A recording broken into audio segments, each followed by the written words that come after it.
फिर खुद से कहती है कि ये सब जाने तो अब मैं अच्छी लाइफ जी रही हूँ। रहने के लिए एक रूम मिला है और मुझे पॉकेट मनी भी मिलते हैं। एक थप्पड़ खाने के बाद मुझे 100,000 युआन मिले हैं। जिन फैमिली को इग्नोर करके मुझे अपनी स्टडीज पर फोकस करना चाहिए। जिसके बाद शाओ अपने फोन से कुछ स्टडी मटेरियल्स ऑर्डर करती है और अपनी इंग्लिश क्लास के लिए एक फ्रेंड को कॉल करती है इंग्लिश ट्यूशन लेने के लिए। उसके फ्रेंड के डैड इंग्लिश कोचिंग अच्छे से देते हैं तो वो उससे रिक्वेस्ट करती है, कहती है फिक्र मत करो मेरे पास से ट्यूशन फीस है। तो उसकी फ्रेंड पूछती है तो जिन फैमिली तुम्हें कभी पैसे नहीं देती है ना।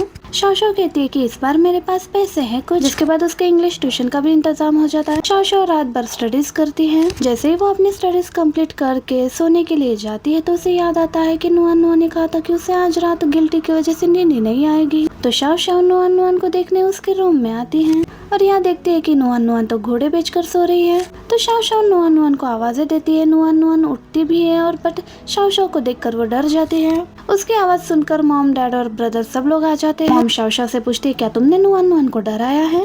नुआन कहती है मॉमी मेरे रूम में इतनी रात को आकर मुझे डरा रही है। शाओ कहती है मैं कोई ऐसे इसे डराने नहीं आई हूँ। नहीं नुआन ने कहा था कि गिल्टी की वजह से उसे नींद नहीं आएगी। तो मुझे मेरे प्यारे सिस्टर की चिंता हो रही थी इसीलिए मैं उसे देखने के लिए इतनी रात को आ गई हूँ। शायद नुआन गिल्टी की वजह से सोई नहीं होगी तो मैं उसे देखने के लिए आई थी। मुझे लगा अगर सच में नुआन को नींद नहीं आई तो वो शायद नींद ना होने की वजह से डिप्रेशन में ना चली जाए। डिप्रेशन में जाने की वजह से उसकी हेल्थ ना खराब हो जाए। नुआन से कहती है कि शाओ तो बहुत काइंड है, वो तुम्हारी केयर करने आई थी। शाओ नुआन से कहती है कि तुम्हें मेरे लिए गिल्ट फील करने की जरूरत नहीं है। नुआन गुस्से में शाओ को रूम से बाहर जाने के लिए कहती है। शाओ जाते हुए कहती है नुआन से आगे से अपना डोर लॉक कर लेना, फिर भी तुम्हें डर लगे तो तुम मेरे रूम में आकर सो सकती हो। नेक्स्ट मॉर्निंग नुआन शाओ को देखते ही गुस्सा हो जाती है। शाओ मॉर्निंग अपनी बाइसिकल लेकर स्कूल जा रही होती है तो डैड उसे रोकते हैं कि मैंने तुम्हारे लिए एक नया ड्राइवर रखा है, आगे से तुम्हें ये इस बाइसिकल पर स्कूल जाने की जरूरत नहीं है। तो शाओ कहती है कि कोई जरूरत नहीं है, मैं मेरी साइकिल चलाते हुए जा सकती हूँ स्कूल। डैड फिर भी शाओ को 10,000 युआन भेजते और कहते हैं कि अगर तुम बाइसिकल चलाकर थक गई हो तो तुम टैक्सी ले सकती हो। मम्मी आज शाओ से कहती है आज क्या तुम मेरे साथ शॉपिंग के लिए चलोगी। शाओ कहती है मुझे मेरा क्लास कंप्लीट करना है और स्टडी फिनिश करनी है। मॉम कहते हैं सेल्स असिस्टेंट ने कहा है बहुत अच्छी कलेक्शन आई है, चलो मेरे साथ शॉपिंग के लिए। शाओ कहते हैं लेकिन मैं इंटरेस्टेड नहीं हूँ, मुझे स्टडी करना है, चाहो तो मुझे उसके बदले 30,000 युआन सेंड कर सकते हो। मॉम भी शाओ को पैसे ट्रांसफर कर देती है। ये देखकर शाओ मन में कहती है कि इतने सारे पैसे मैंने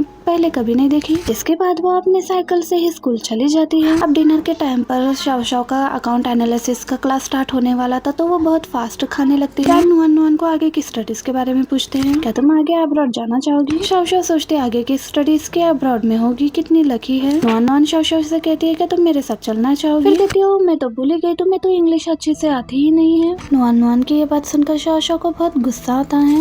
मन में सोचती कोई बात नहीं, मैं यहीं पर अपनी स्टडीज कंप्लीट करूंगी और अपना गोल अचीव करके रहूंगी। जिसके बाद वो फास्टली खाती है और अपने रूम में स्टडीज के लिए जाती है। स्कूल आते ही शाओ के फ्रेंड कहते हैं कि तुम्हें क्या बॉदर कर रहा है जो तुम कंटिन्यूअसली स्टडीज किए जा रही हो, तुम्हारे लिप्स कितने ड्राई हो चुके हैं, तुम थोड़ा पानी तो पी लो। शाओ मना करती है कि इसकी वजह से मुझे टॉयलेट जाना पड़ेगा बार बार। अब ये तीनों बज के जाने लगते हैं तो शाओ उन्हें रोकती है। एंट्रेंस एग्जाम के बाद क्या तुम लोग भी अब्रॉड जाकर स्टडीज करने वाले हो। जियांग कहती है कि शिन फैमिली कितनी घटिया है, वो खुद की बेटी को अब्रॉड पढ़ने नहीं भेज रहे और गोद ली हुई बेटी को भेज रहे हैं। सभी फ्रेंड्स शाओ से कहते हैं कि क्या तुम हमारी स्टडी में हेल्प करोगे, एंट्रेंस एग्जाम में अच्छे मार्क्स लाने हैं। जियांग कहती है मैं तुम्हारे साथ स्टडी करना चाहती हूँ। उसके तीनों फ्रेंड जियांग के साथ मिलकर ग्रुप स्टडी करना चाहते थे। शाओ से कहते हैं आज हम तुम्हारे घर आएंगे ग्रुप स्टडीज के लिए। ये कहकर उसके तीनों फ्रेंड चले जाते हैं। शाओ कहते हैं मैंने अभी तक खाना नहीं कहा। नेक्स्ट सीन में शाओ चुपके से तीनों फ्रेंड्स को अंदर लाती है।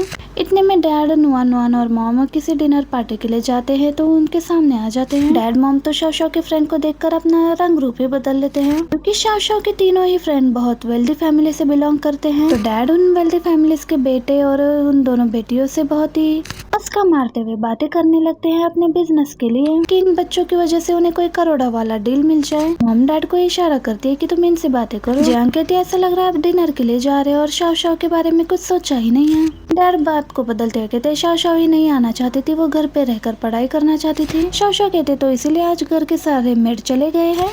तो डैड शाओ को चाय पानी के लिए कुछ पैसे सेंड करते हैं। तो लिन कहती है ये तो मेरे घर में मेरे चाय पानी के लिए भी कम पड़ता है। सॉबी कहता है मेरे फैमिली में भी इतने नहीं दिए जाते। तो डैड कहते हैं गलती से हो गया, मैं और थोड़े पैसे ट्रांसफर करता हूँ। तो डैड शाओ को 100 युआन और भेजते हैं। इसके बाद शाओ अपने रूम में जाने लगती है तो डैड उसके फ्रेंड्स को जाने के लिए कहते हैं और शाओ को रोकते हैं और उसे कहते हैं कि अपने फ्रेंड्स के साथ अच्छे से रहना, वो बड़े फैमिली से बिलोंग करते हैं। शाओ बिना कुछ जवाब दिए चली जाती है। नुआन को ये देखकर बहुत गुस्सा आता है, कहती है कि मैं ऐसा होने नहीं दूंगी। कहते हैं मैंने कभी एक्सपेक्ट नहीं किया था कि शाओ के फ्रेंड्स इतने वेल्दी फैमिली से बिलोंग करते होंगे। उसके तीनों ही फ्रेंड्स की फैमिलीज हमारे लिए बहुत सारे डील्स ला सकती हैं। नुआन कहती है लेकिन ऐसा लगता है कि मेरी सिस्टर अपने फ्रेंड्स का ख्याल नहीं रखती। तो शाओ पिछली बात को लेकर अभी भी मॉम डैड से नाराज हैं। डैड कहते हैं शायद नुआन ही हमारी बेटी होती तो कितना अच्छा होता। मॉम कहती है नुआन मेरी समझदार बेटी, चलो मैं तुम्हें शॉपिंग ले चलती हूँ। नुआन मन में कहती है कि शाओ मैं तुम्हारे फ्रेंड्स को छीन के रहूंगी, तुम उन्हें डिजर्व नहीं करती हो। आगे शाओ अपने फ्रेंड को अपने रूम में लेकर आती है तो उसके फ्रेंड कहती है शिन फैमिली इतनी घटिया कैसे हो सकती है, अपनी खुद की बेटी को ऐसा रूम दे दिया है उन्होंने। जियांग तो रोने लगती है बेचारी शाओ कहती है कोई प्रॉब्लम नहीं है, मुझे पैसे मिल रहे हैं, पहले के हिसाब से मेरी सिचुएशन अब अच्छी है। शाओ कहता है तुम्हारी फैमिली ने कितनी छोटी रूम दी है तुम्हें। शाओ कहती कोई बात नहीं, फिलहाल मेरे पास एक रूम तो है मेरा खुद का।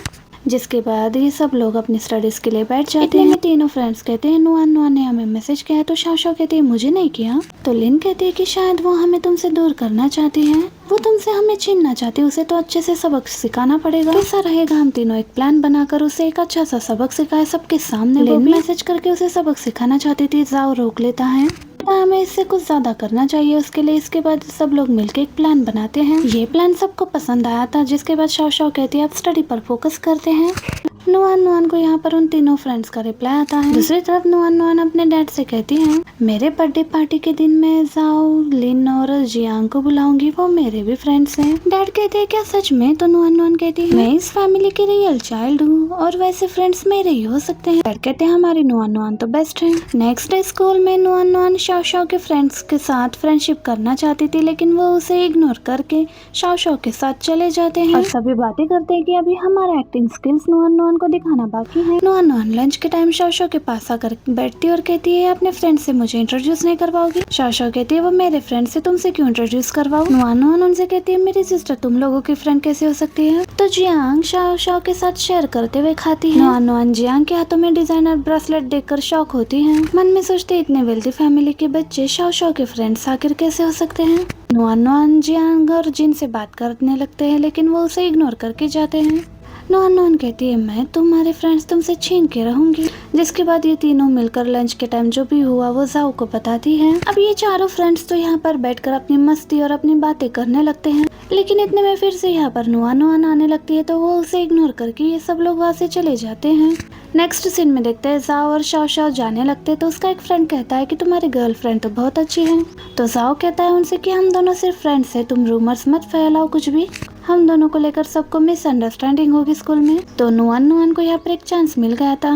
वो किसी को कॉल करके जाओ और शाओ के बारे में रूमर्स फैलाने के लिए कहती हैं। नेक्स्ट सीन में देखते हैं कि क्लासरूम में जाओ गुस्से में आकर शाओ से कहता है तुमने सबको ये क्यों बताया कि मैं तुम्हें लाइक करता हूँ। सबूत भी लाकर शाओ को दिखाता है तो शाओ कहती है कि मैंने ऐसा कुछ भी नहीं किया है। जाओ कहता है मैंने सोचा भी नहीं था कि तुम ऐसी लड़की निकलोगी, तुम्हें पहले हम दोनों के बीच में कंपैरिजन का सोचना चाहिए था।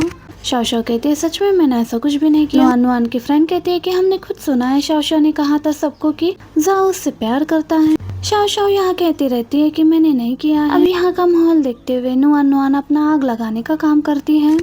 शाओ जाओ को कहती है कि मैंने सच में कोई भी रूमर्स नहीं फैलाए हैं, हम तो बेस्ट फ्रेंड्स हैं ना, मैं ऐसा नहीं सोचती। जाओ कहता तुम्हारे जैसी गरीब लड़की पैसों के लिए कुछ भी कर सकती है लेकिन शाओ मैंने कभी एक्सपेक्ट नहीं किया था कि तुम ऐसी लड़की निकलोगी। शाओ जाओ को यहाँ थप्पड़ मारती है। गुस्से में कहती है कि अभी से हम दोनों के बीच में कोई फ्रेंडशिप नहीं रहेगी। वो भी कहता है मुझे भी तुमसे फ्रेंडशिप नहीं रखनी, ये कहकर वो जाने लगता है। जिसके बाद जाओ बाद में शाओ से माफी मांगता है। सॉरी वो सब कुछ लिन ने लिख कर दिया था इसलिए मुझे वो सब कुछ बोलना पड़ा। शाओ कहती है मैंने तुम्हें बहुत जोर से मारा, तुम्हें लगी तो नहीं ना। जाओ भी कहता है मैंने जो कुछ भी कहा उसकी वजह से तुम मुझ पर गुस्सा तो नहीं होना। शाओ कहती है तुम्हारी एक्टिंग कमाल की थी। ये सब लोग बहुत खुश हो रहे थे लेकिन इतने में नुआन आने लगती है तो इनका एक्टिंग यहाँ फिर स्टार्ट हो जाता है। सब लोग अपनी अपनी जगह लगते हैं। शाओ जाओ से माफी मांगने लगती है। यहाँ नुआन को यकीन हो सके कि इनके बीच में सच में कोई प्रॉब्लम हो गई है।